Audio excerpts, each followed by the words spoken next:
Okay, so chapter 6 in Pelican, Son of Man. I want to start off with a tangent, actually. Siegfried Reinhardt, you recognize the picture from the chapter. I met Siegfried Reinhardt. He was a famous Lutheran from St. Louis and spent his career mostly in St. Louis. And I met him 2 or 3 times when he would come to the seminary and give lectures on religion and art, spirituality and art. And so anyway, I met him, and I'll share with you in just a minute one of the prints I have of his here in my office. But anyway, there he is. He did secular art, religious art. I mean, he was one of the most famous contemporary Lutherans, actually, in the country. He died in 1984. He did a series of 7 panels, and they're still at the St. Louis International Airport, Lambert Field in St. Louis, on the history of aviation. Here's 3 of them. You see Charles Lindbergh down here on the lower right, but these are 3 of the panels. He also did a history of money at, I think it's at Monsanto, or no, that's another one. Women chemists he did at Monsanto, but he also did the history of money that's located somewhere in St. Louis, I think, too. He also did the Gateway to the West mosaic, which is in the visitor center at the Gateway Arch in St. Louis. He's got pieces at the Smithsonian and the Vatican Library, the Vatican Museum Library.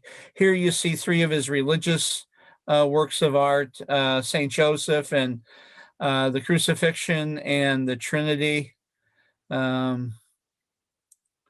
His work is called hyperrealism. Sometimes they call it superrealism. It's kind of a cross between realism and surrealism. So hyperrealism or superrealism. Very distinctive. You kind of know, just like a Picasso, you know when you see a Siegfried Reinhardt. This is the print I have in my office here. Jesus' 7 last words from the cross.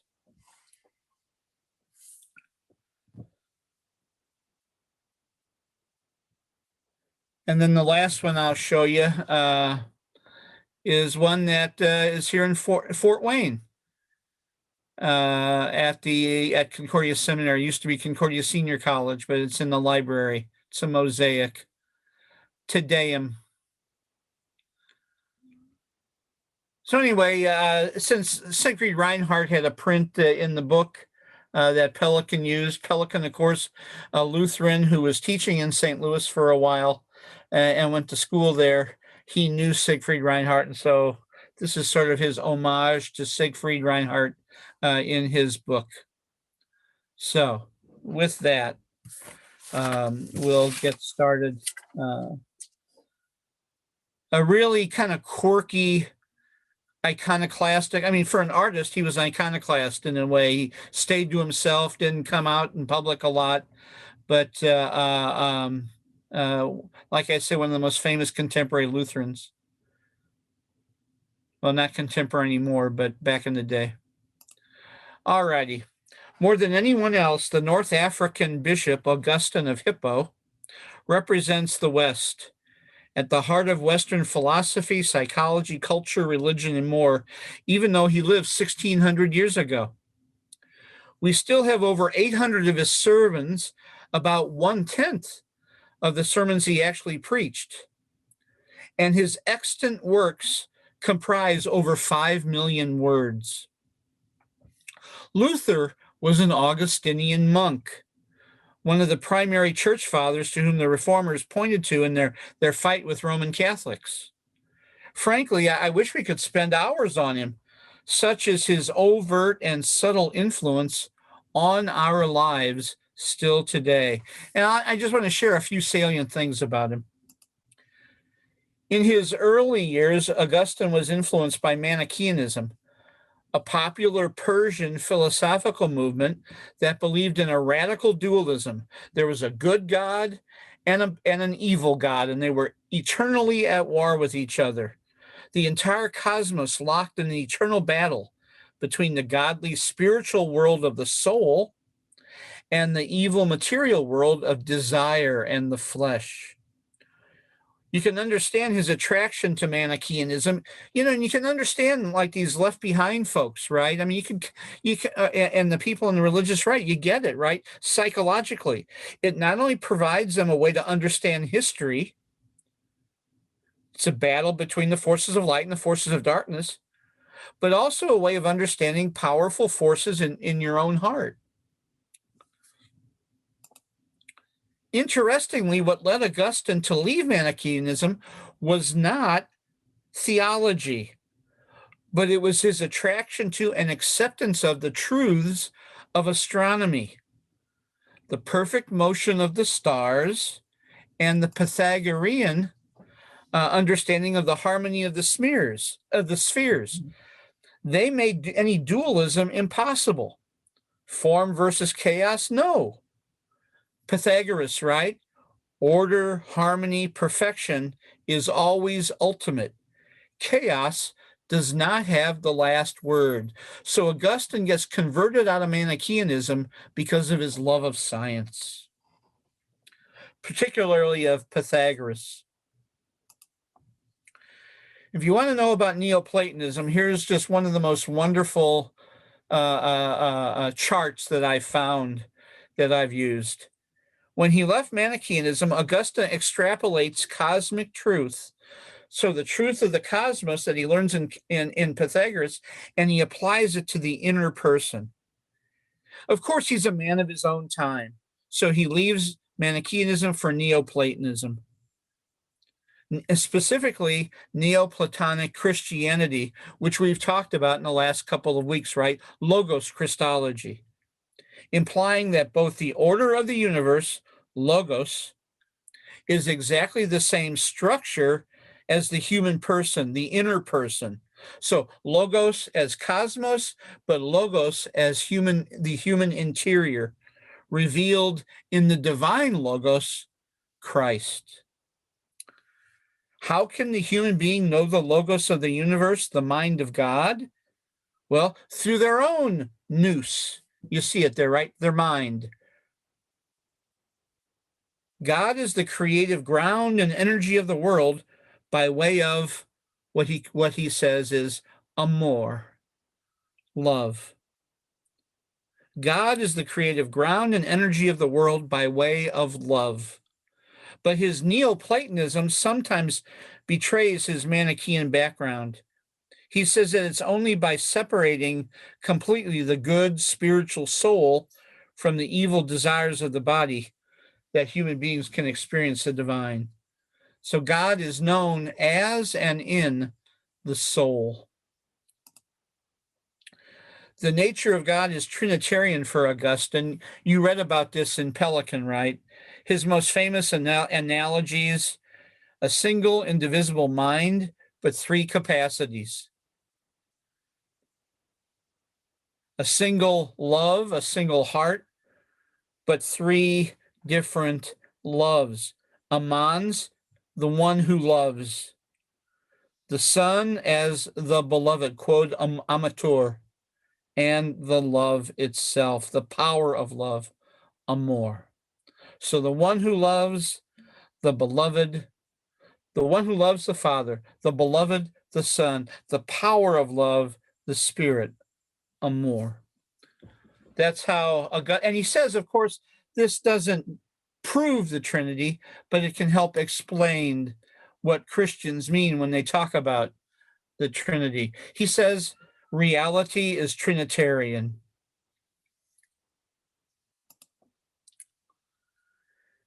Four, Augustine's philosophy of history states that there are two cities: the city of God, which is the actualization of love on the earth. It's symbolized by Jerusalem. It's present in the church, but not identified with the church. The church is a mixed bag. So that's the heavenly city. But then there's the earthly city, symbolized by Rome and Babylon. governed by power, compulsion, arbitrariness, and tyranny. This city is a mixed bag too, because we see in individuals and in certain places where truth, goodness, and beauty, where love breaks out, and where it breaks free from submission to evil forces which naturally govern it. So I'm not gonna talk anymore about the two cities, but we could spend entire semesters talking about Augustine's political philosophy, but it's grounded in these ideas of the two cities. And you see this later on in Luther, in his two hands, the two hands of God, or the two ways God manifests God's power in the world through the earthly and through the spiritual. This is one of the places where Calvin disagrees with Luther, and so you get two different political philosophies coming out of the Reformation era, at least because Luther is so Augustinian here. Now, these last 2 points are really where I wanted to get to today.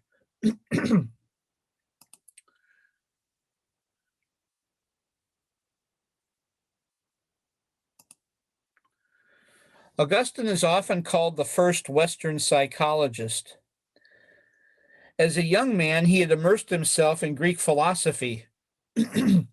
During this period of history, Western Europe was in turmoil as the Roman Empire fell. Barbarian raids, war, famine, and disease shaped society. So that shapes Augustine.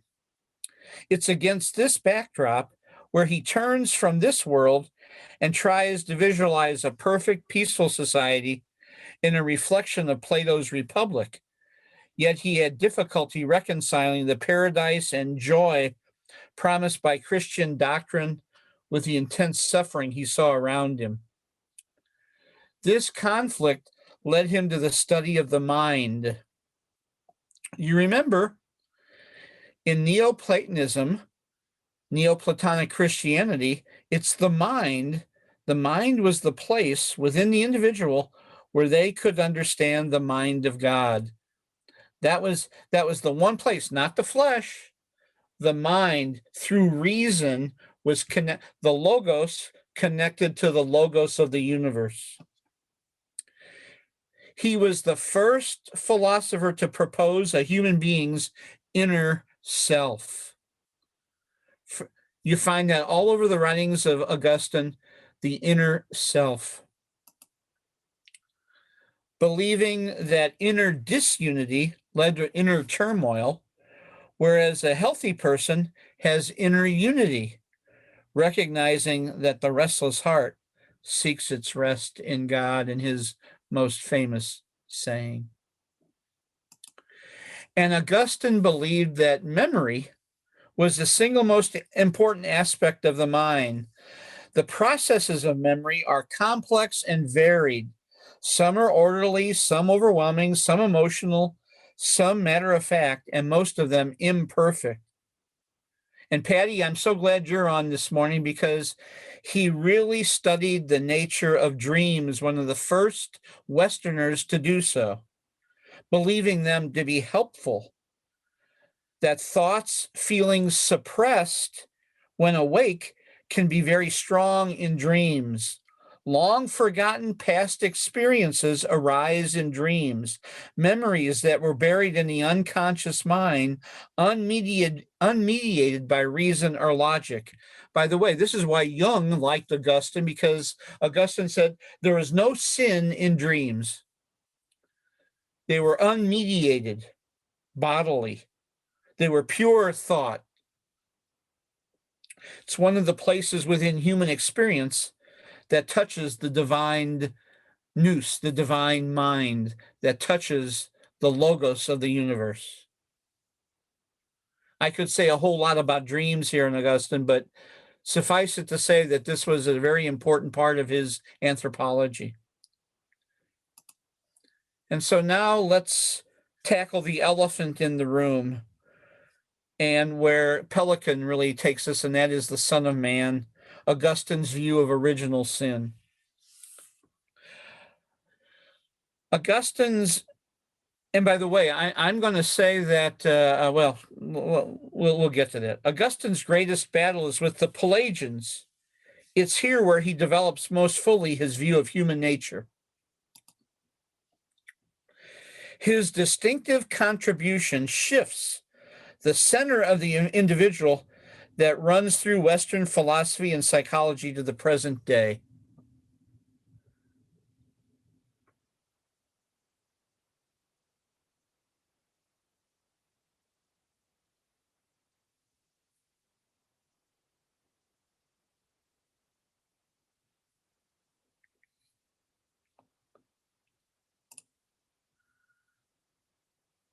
So he says that, let's say it this way. Let me rephrase what I was going to say. Aristotle, up to this point, Aristotle was the great, right? The great hero, the great philosophical mentor. Aristotle said that the center of the individual is reason, and everything else flows from reason.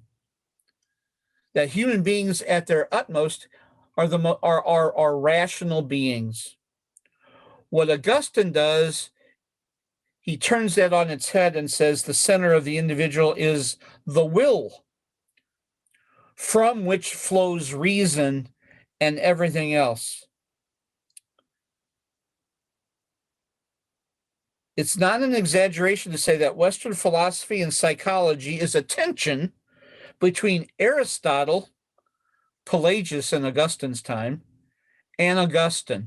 In fact, when I was in college, I took a Western religion course, and they had different antinomies, different contrasts. Tillich and Barth in the 20th century, and Luther and Calvin in the Reformation period. The earliest chapter that we studied, Aristotle and Augustine. Those were the two different ends of the spectrum that we studied.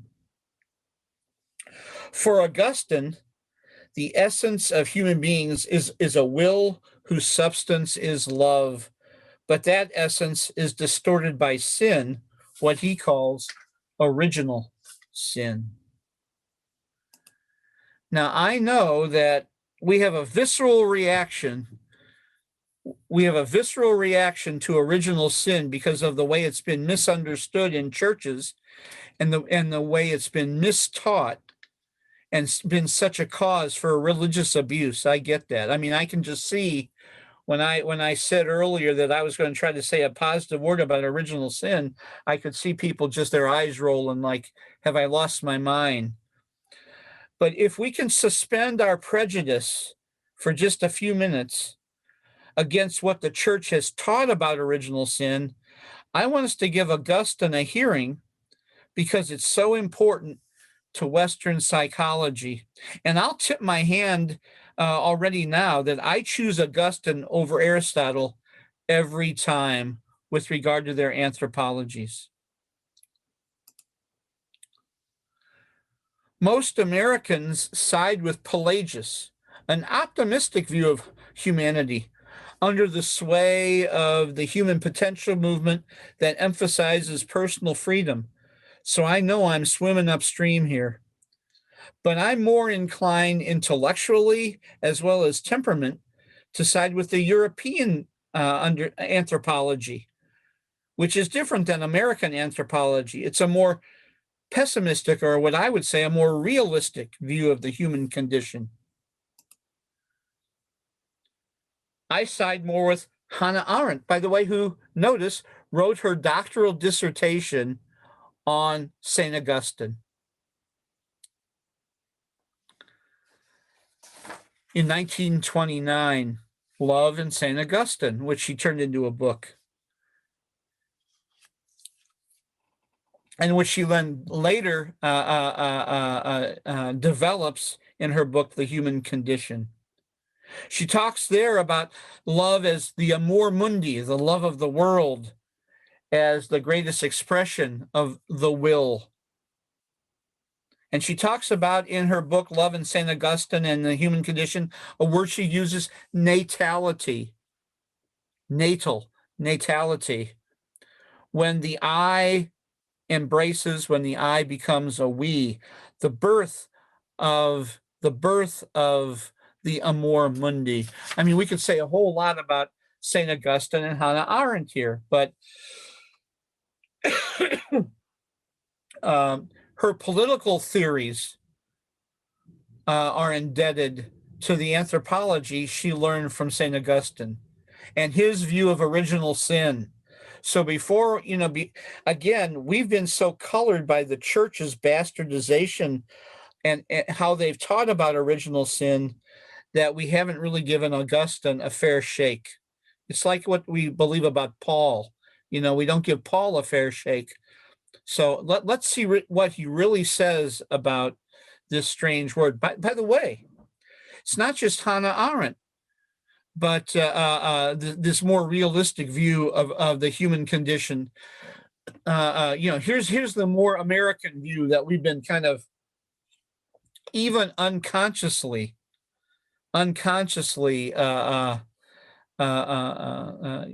inspired and unconsciously shaped by. But the European model that emphasizes more the tragic element at the core of human existence. My hero, Paul Tillich, for example.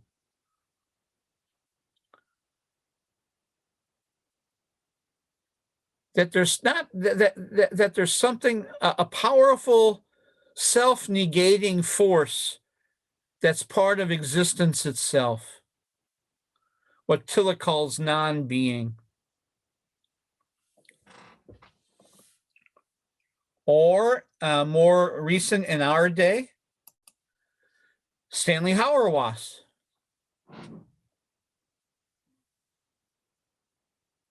The theologian philosopher. I'll let you read what he writes here. We kid ourselves into thinking that we're completely free, that there's really this struggle between being and non-being at the core of who human beings are, both that have sway and pull.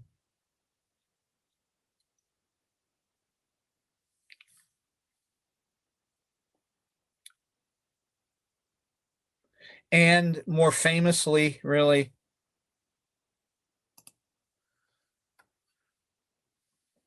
Reinhold Niebuhr, who Barack Obama called him his favorite philosopher,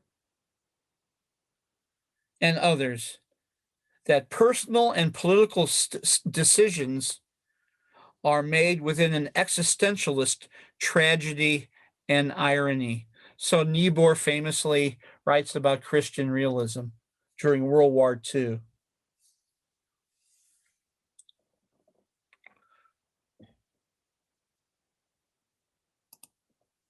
So let's go back to Augustine and Pelagius. Pelagius sounds so much like us, prioritizing individual freedom, individual agency. Pelagius was steeped in Stoicism, remember from last time, which said freedom, the nature of God, is the essential nature of the individual. Sort of like John Locke, right? Just a few hundred years ago. We're born as tabula rasa. Human beings are rational beings, and a rational being has freedom in deliberation and decision. Each person, including Adam, Pelagius said, who was considered in that period of time a historical person, they make their own moral decisions. Adam's sin is his alone, Pelagius says. When children are born, they're in the state of Adam before the fall. Again, tabula rasa. They're innocent, although he understands that they're quickly impacted by their environments. Sin for Pelagius is a matter of free choice for every individual. Sin is really sins.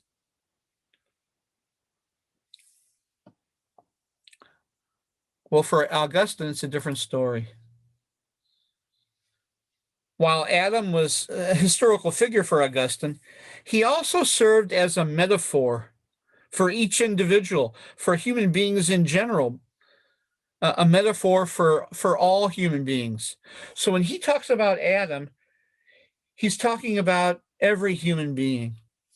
The question for Augustine, if Adam was in paradise and had the freedom not to fall, not to turn away from the good, that is, there was no real reason, then why did he choose disobedience? And for Augustine, that meant for him, why did he choose disobedience? Why does a human being choose disobedience? And that's, again, remember, which one is prior? Does reason govern will, or does will govern reason? Which, as I pointed out earlier, influenced Niebuhr, Hauerwas, and influenced Hannah Arendt in their analyses of the human condition. To illustrate the point, the most famous story about Augustine, right, that everybody knows, in his mid-40s, he shares a story from his youth in his Confessions. It's one of the most famous stories in Christian history, Augustine and the Pears. So he recalls his troublemaking youth and the friends he hung out with. They called themselves the Destructors. One night after the gang, and I'm reading now from his Confessions.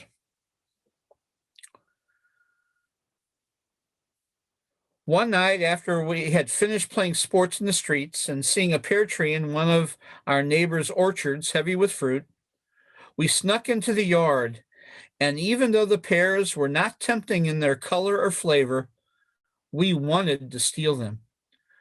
We went to the base of the tree and shook down the ripe pears. And this is how Augustine continues the story.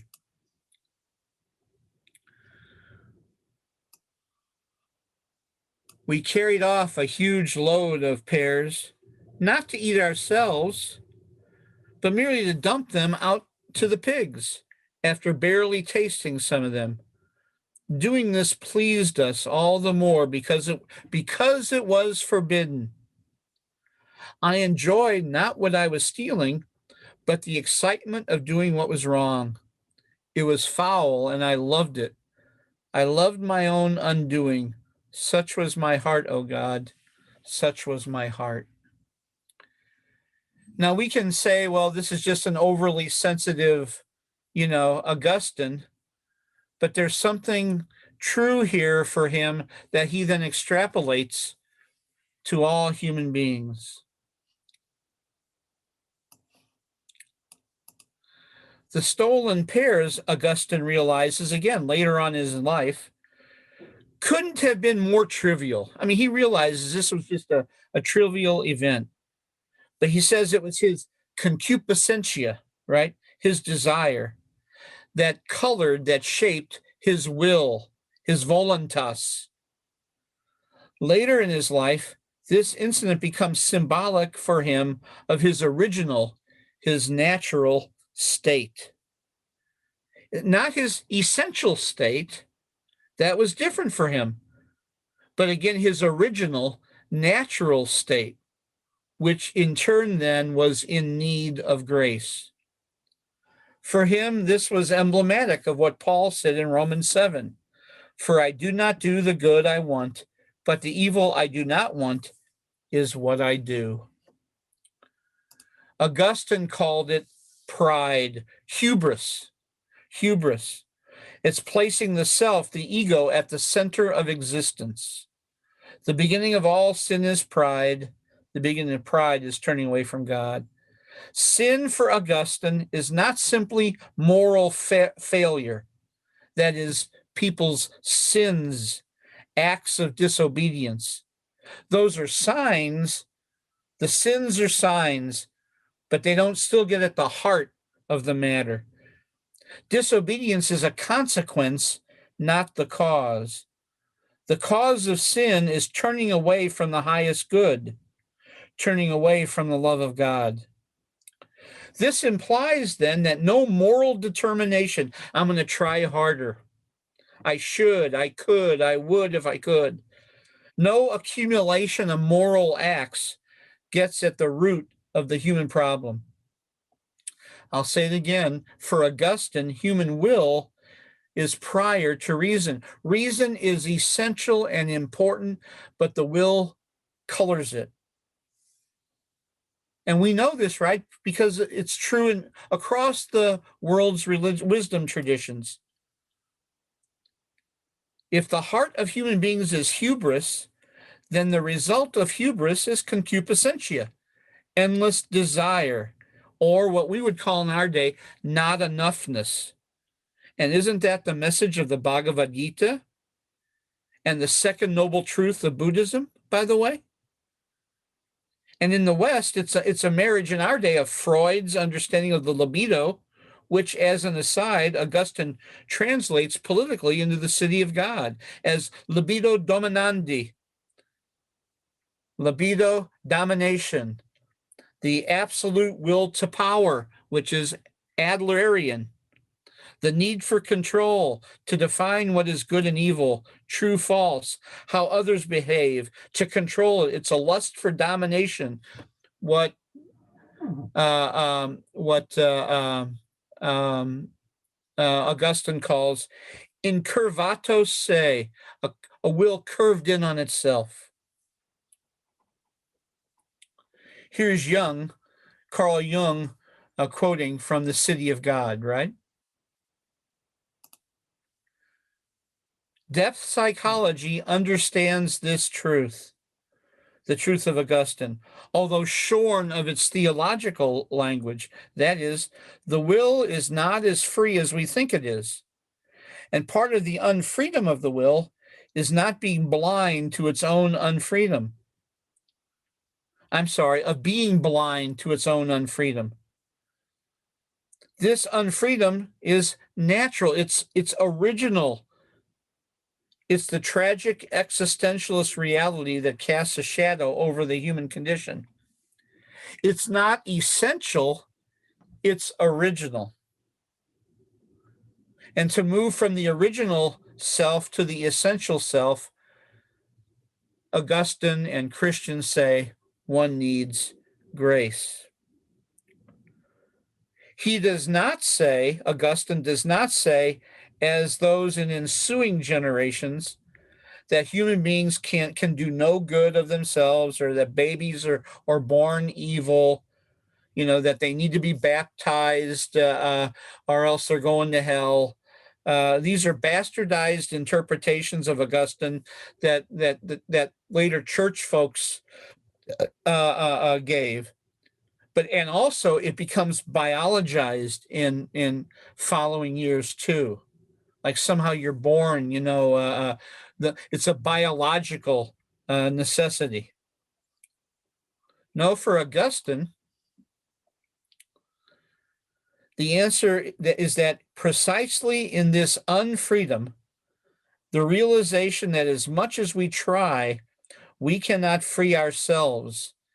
The will is incurvatus se, right? It turns in on itself. And so this is where Augustine introduces the grace of God that sets people free. And so in his most famous poem, a poem which I absolutely love, it begins, "Late have I loved you, O beauty ever ancient, O beauty ever new. Late have I loved you." And I'll just take a moment to read it to close. We've got one more paragraph after this, but you were within me, but I was outside. Remember, he's addressing this to O beauty ever ancient, O beauty ever new. So Christians and non-Christians, you were within me, but I was outside, and it was there that I have searched for you. In my unloveliness, I plunged into the lovely which you created. You were with me, but I was not with you.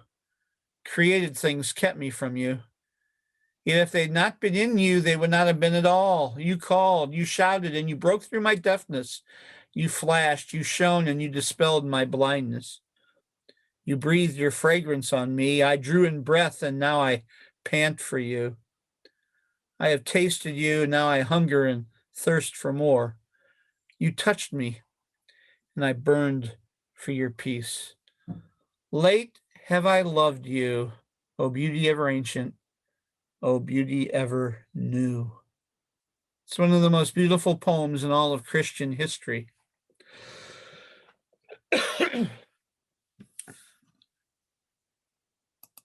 So in our day, when Augustine says, in Adam all have sinned, which has been so bastardized again throughout Christian history, see, I've got no problem agreeing with this statement, because we're not referring to biology here. We're not even referring to a historical Adam. What this is saying, what Augustine was saying, is we're all caught up in psychological, social, and political systems. What do we call? We talk about systemic racism. We talk about systemic privilege, whether it's white privilege or male privilege or hetero privilege. We're all caught up in privilege. Tribalism is part of our hominid DNA. We can mitigate it, but we can't completely extricate ourselves from it on our own. We only have partial free will. Such is the legacy of Augustine.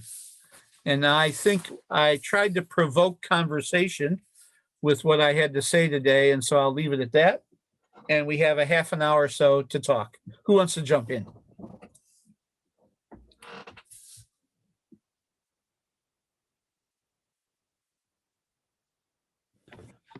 Hey, Michael, Hi, Pat. how does Deuteronomy, verse 4, I believe, fit in with Augustine's teachings? That you should not or shall not change anything that I've taught you.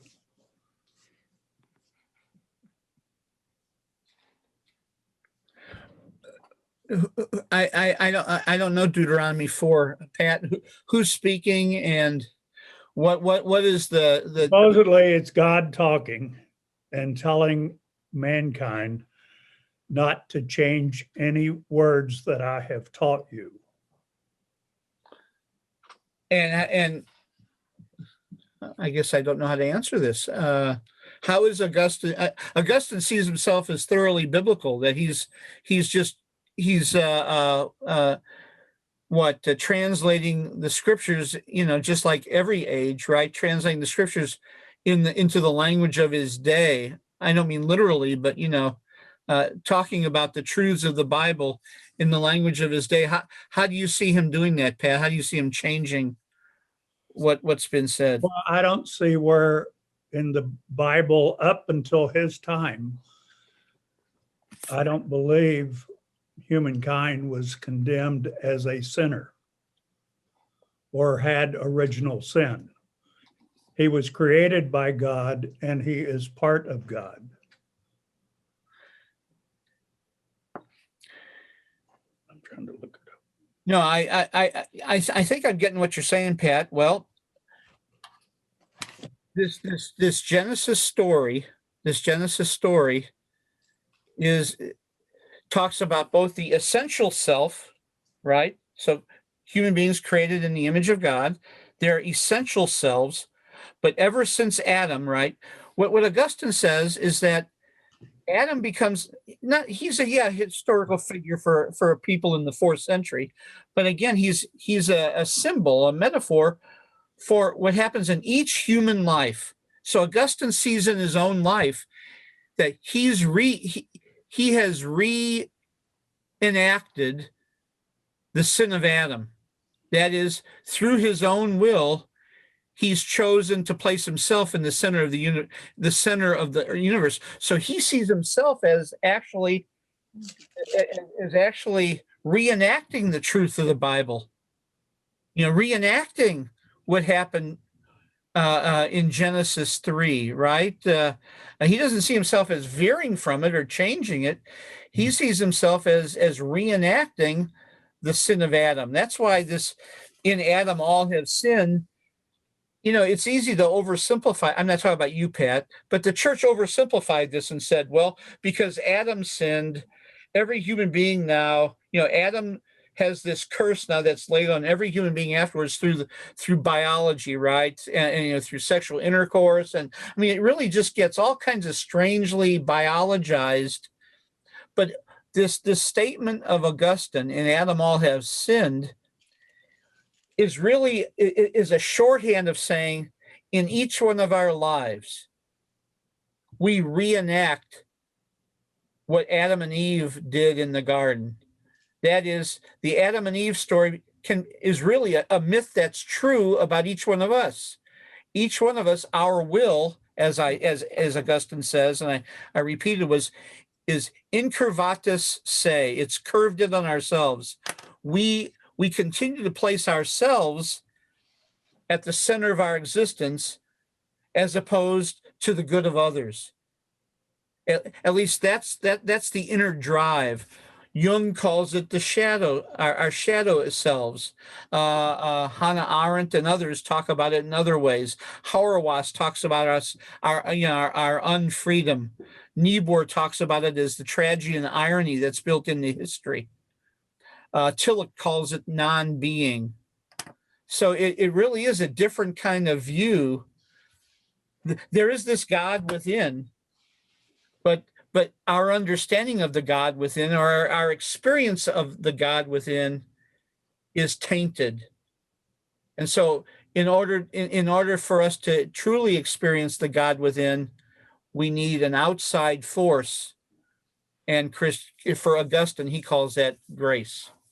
So it's the difference between the essential self, I think, Pat, what you're referring to, and what he calls the original or natural self with this inward turned will.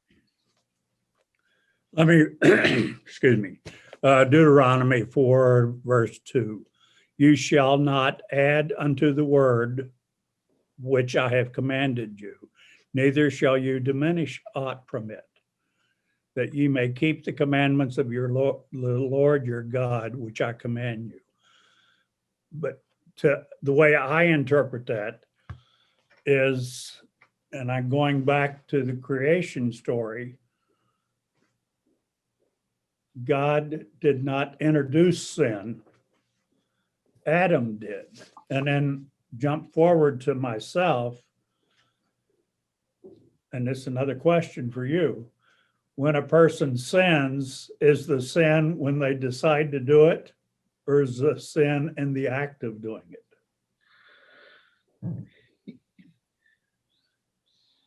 it? Your question, Pat, strikes at the very heart of how Augustine shifts from Aristotle, and that is this. You're exactly right. I mean, the biblical story, Augustine's understanding, our understanding, the humanistic understanding is that somehow in human origins, right, there is this sort of perfect essentiality, perfect connection between the all and the one, to use Christian terms, between God and humanity. And then somewhere along the line, right, Adam as metaphor again, as metaphor. So even if you're not a religious person, if you understand that Adam is a metaphor of each human being. So I would say it's not in the act or in the decision, because the decision is an act too. What Augustine is saying is that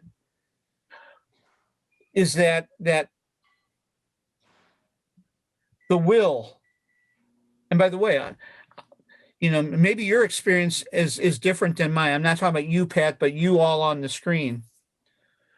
But I understand what Paul's saying, right? The good that I would want to do, I do not often do.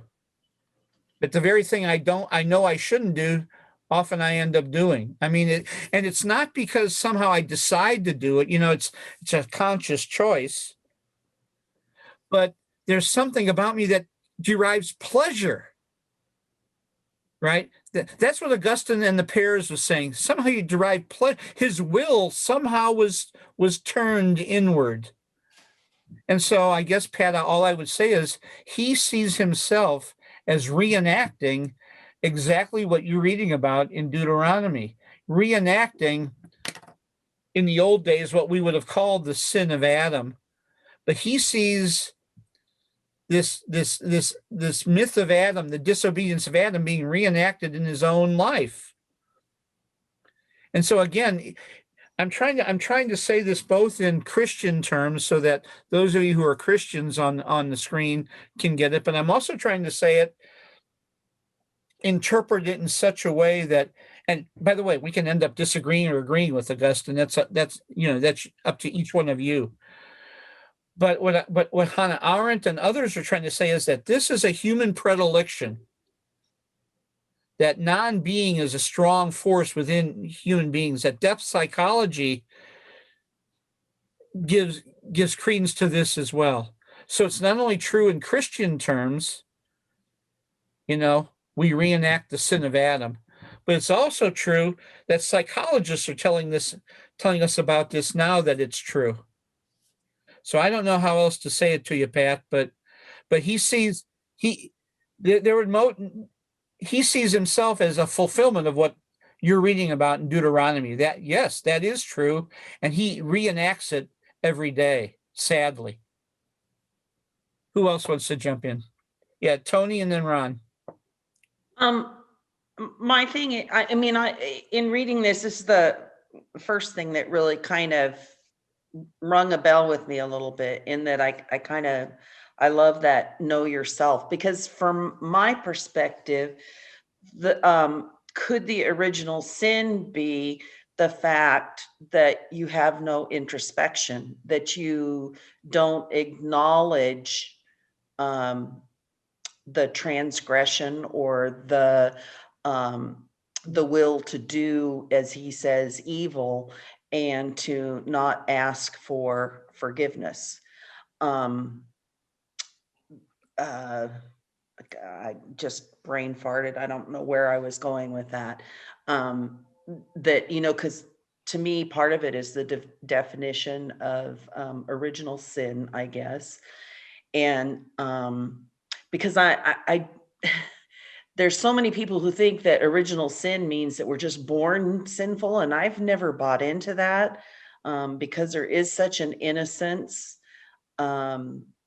in a new life or whatever. But I also understand, and that's why I kind of liked his battle between your own will, and the need for you to look at and recognize and hopefully learn from it. Like, he would probably never go and do his pear story again, kind of thing. So anyway, I kind of lost my way, but that's okay. Thanks, Tony. No, but what you do is you point out, though, how this has been so totally corrupted within the church, and within Western Christianity. Like, you got to rush your baby to the church to get them baptized, because if they're not baptized, they're going to go to hell. And I mean, and we're inheritors of that. What I'm trying to suggest is that's a misreading. It's a misinterpretation of what Augustine is trying to say is something much, much deeper. It really is talking about the nature of the human condition. There's an essential, and he's not a 21st century person, so he's not privy to Jung and to depth psychology at all, or Fritz Perls and Gestalt therapy, and no, but he's the first one to really try to dig deeply into the inner life of the human being in the Western church. And that's why they call him, the first Christian psychologist in the West, And so that's really his importance, that he elevates the role of the will, the role of the will. Ron? I've got a couple of comments, but I got to ask you something first. Are you saying depth, DEPTH psychology, or death psychology? Depth, DEPTH. Okay.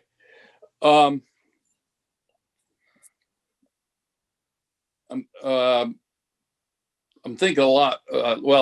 I'm thinking a lot about what Jerry said in the first class.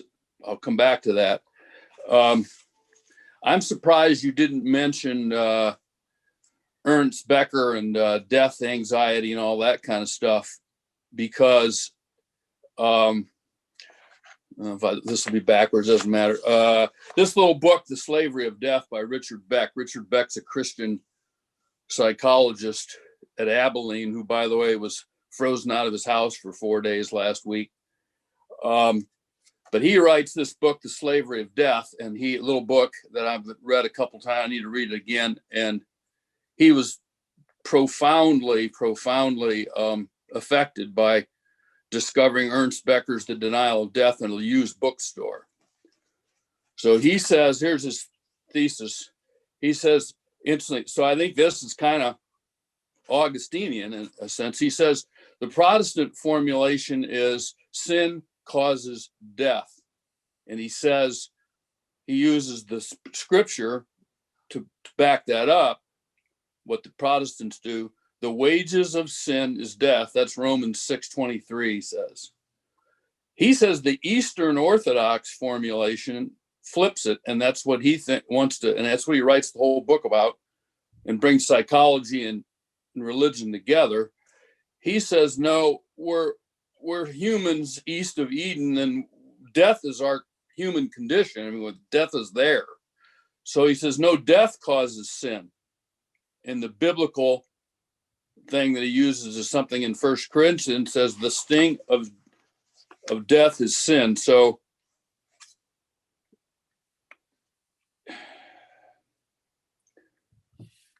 he says, we inherit the world they have left us. We are exiles from Eden. The world around us is not as God has intended it. Death exists. And so the simple take-home point is our bodies, all the created order, are infected with death. Death is here. So we find ourselves enslaved to the fear of death. That's our problem. So when Jerry said what he said today about freedom, Michael knows this and a few others in groups with me. You know, I'm kind of obsessed. I mean, I think worrying about suffering and worrying about dying and knowing I'm getting older, so it's on my mind. And I first learned it from Richard Rohr about dying before you die. So I've got a whole file on my computer that I went to right now it's just right there. So think of Jerry, what he said about freedom. Listen to this sentence, listen to this paragraph, because I got a whole file on this. So Jerry, you're the larger than life person. Listen to this sentence that Rohr writes. In the larger than life, and it's all one word. He's got two hyphens. In the larger than life people I have met, I always find one common denominator. In some sense, they have all died before they died. And thus they are larger than death too. Please think about that. At some point, they were led to the edge of their private resources, and that breakdown, which surely felt like dying, led them to a larger life. They went through a death of their various false selves and came out on the other side, knowing that death could no longer hurt them.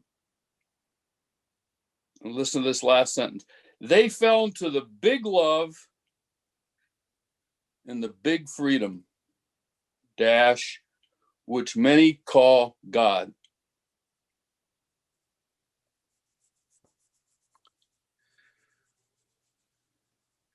Thanks for that, Ron. Or in Buddhism, we're learning about the further shore. The yonder shore. The yonder shore, yeah. Thanks for that, Ron, very, very much, and especially for reminding us of Jerry's comments before. And Linda, thank you for yours. Who else wants to jump in here?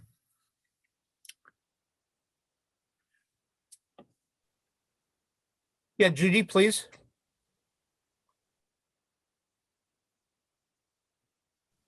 Okay. Yeah, what Ron was just talking about, death, I think it was Paul Tillich, was his wife Hannah Yes. talked about dying, and on his dying day, he woke up and he knew, not having been there, I can't tell you how he said, this is dying day. Yep. And he wanted to be fully conscious till the end, which he was. And the reason why he said this is life's last great adventure. And he looked at death as this is life's last great adventure. And then the afterward, I thought was a profound thought to know that you're going to die that day and have that looked at it as your life's last great adventure. Thank you for sharing that, Judy. It's one of the great famous stories about Tillich. Today is dying day. And so that last journey into dying, the journey into dying was the last great adventure. David?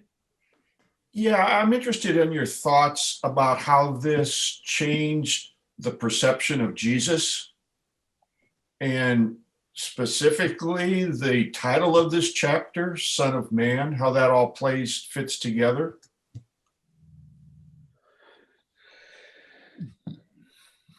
Well, Pelican, the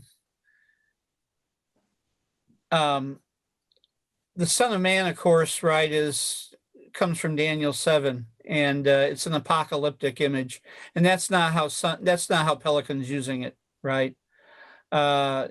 He's not saying that all of a sudden there's a resurgence of apocalyptic thinking during this period of time, although there were strands of it given how Roman society was falling apart during the plague and all the rest during Augustine's time. But what it really is about, what he's really trying to suggest is taking this title for Jesus literally, the son of Anthropos. He's a human being. What does it mean to be human? And so with Augustine now, again, it's a turning inward. And so now within Christian history, Christians, using Jesus as an example, begin to ask of themselves, well, who am I now as a human being? Where within myself am I going to be touched by, in my own human experience, my own human feelings? I don't want to oversimplify this, but now for the first time, they're really starting to think about their feelings.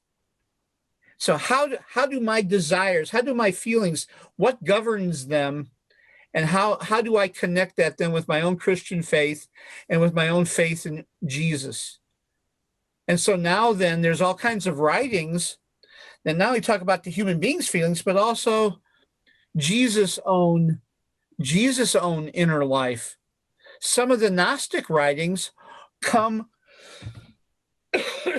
some of them are early, like Gospel of Thomas and others, but some Gnostic writings come from later on, during the 4th and 5th centuries, during this time in Augustine, which deal with sort of Jesus' own inner life.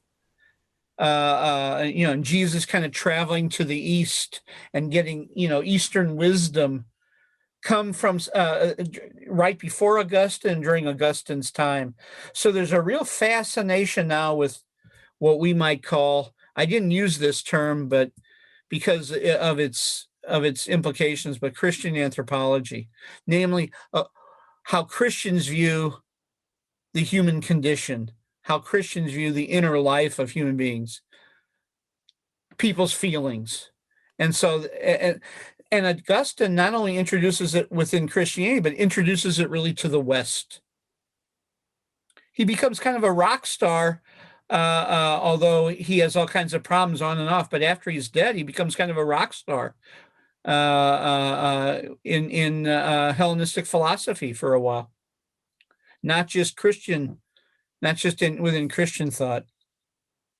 So anyway, it's this inner life, the human condition. So it's not the Son of Man as an apocalyptic figure like it is in Daniel, and like how Jesus uses it in the Gospels. When Jesus calls himself the Son of Man, like he did, by the way, in Sunday's Gospel reading, that's not how Augustine's using it. That's not how Pelican's using it here to refer to Augustine.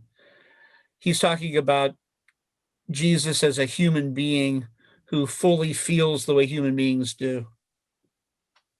Which gives even more credence, this most recent conversation, to what I wrote earlier in the hour. In order to discover the character of people, the character of Jesus, we only have to observe what they love. Well, that's right, Linda. That's right. And that sounds very Augustinian, to be honest with you. I think he said it. Yeah. That's an Augustinian quote. It really gets to the heart. What Augustine does, what I so appreciate about him, is he really gets to the heart, as you can see. And I tried to show some contemporary examples. It not only talks about who we are as human beings, our psychological selves and the contrasting and competing forces within us, but there's also a political philosophy, right? I mean, you can imagine a judge. If you have an optimistic view of human beings, that human beings are by nature, not in essence. I want to do, because Pat really did us a service before, not in essence good, but by nature good. If you really believe that, if you were a judge, you would make decisions a different way than if you were an Augustinian. Barack Obama governed a certain way because he was an Augustinian, right? A Niebuhrian who was an Augustinian, as opposed to somebody who believed that human beings were by nature good. When before all of Augustine, was Christ always deified and not humanized? Is that the big shift that this presents to? Well, I don't like always is, but the short answer, Tony, would be yes. I mean, yeah, they codified in creeds that Christ was fully divine and fully human, but you know how it is in our day.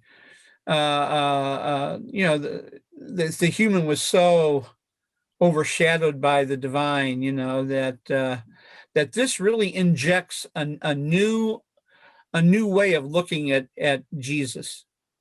And I think this gets to David's question as well. Yeah, I think that's what I was going for, was that if Christ had always been more deified, then to me, that's the important shift that Augustine is bringing, is that yes, he was divine, but he was also human, and that humanic emphasis to me is the big shift that he's trying to bring about, in trying to incorporate and justify the Trinity and everything, and then incorporate that sense or that feel that of cosmic, that he is in us too. Quentin in the first class was very prescient about this class with Augustine, because the shift from modernism to postmodernism, critical race theory, or critical gender theory, or the rest. Modernity, had a real optimistic view of the human condition, optimistic view of history, an ever progressing, evolution of history, where reason,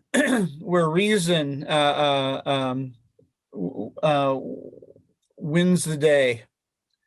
And what Augustine injects in his day, and what postmodernists and critical race theorists remind us, is that the will The will is primary.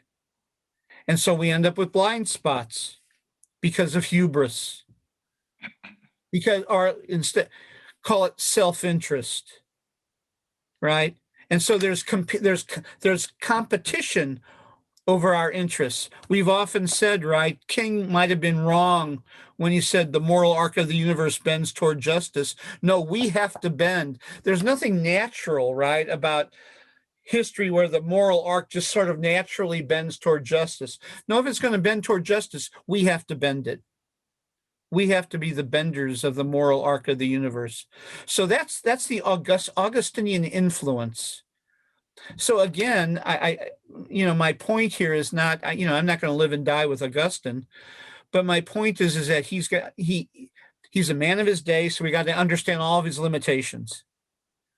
But he injects now sort of this Christian realism to Logos Christology that had been pretty positive, right? The Logos of the mind, as long as you get rid of the fleshly desires, the Logos of the mind can connect with the Logos of God. And he's saying that it's not so easy to get rid of the will, that the will is to be contended with. Can you imagine plunking Augustine down in our modern era now, that magnificent mind, untethered to what he was dealing with, that everything was in terms of God and the divine? He would have been a postmodernist, I'm sure. He even gave us hints then of what he was thinking. He was a Trinitarian, as you said, but he also recognized the single mind being a trinity of I think I wrote it down, of being and knowledge and will, three in one, that type of thing. And that translated to today would be explaining humanity, I believe. He's called a psychologist, but he'd be a sociologist, an economist. He'd understand the importance of religion, maybe without a God, and humanity.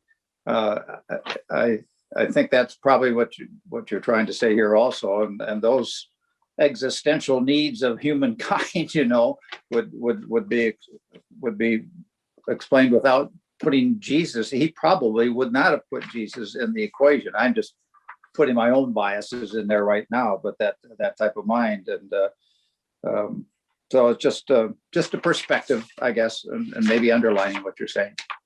Well, thank you, Quentin. Well, the beautiful thing about Augustine, and again, like Paul, he gets really kind of a bad rap in the West, I think. But that beautiful poem, so like a Richard Beck, so Augustinian. And Ron, yeah, my God, why didn't I think of Ernst Becker?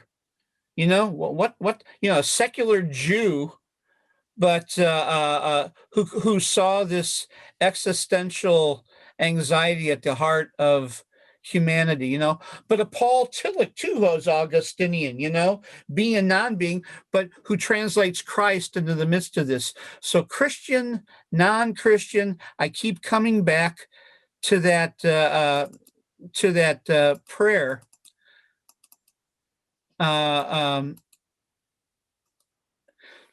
At the end, late have I loved you, O beauty ever ancient, O beauty ever new. Now, in his day, that was a synonym for the love of God that he knew in Christ. But it doesn't, but in our day, it could be that. But it could be literally, O beauty ever ancient, maybe O truth ever ancient, O justice ever ancient. I guess my point is that he's. I want us to look at his hermeneutic, right? His glasses of interpretation, and depending on where each one of us have come to Augustine, we can find something of value there in his anthropology. And David, we come back to you then. For him in his time, he sees Jesus as eminently a human expression of the love of God given into the world. So anyway, gang, that's Augustine's contribution. Hannah Arendt, Augustinian in her own way. Hauerwas, Tillich, Niebuhr, some of these great giants. Again, we can disagree. And by the way, the psychologists as well, as we talked about, we can disagree, but we have to somehow contend with his critique of Aristotle at this point, because they really diverged then, Aristotle and Augustine in the West. So, at least in their view of the human condition. Thanks, everyone.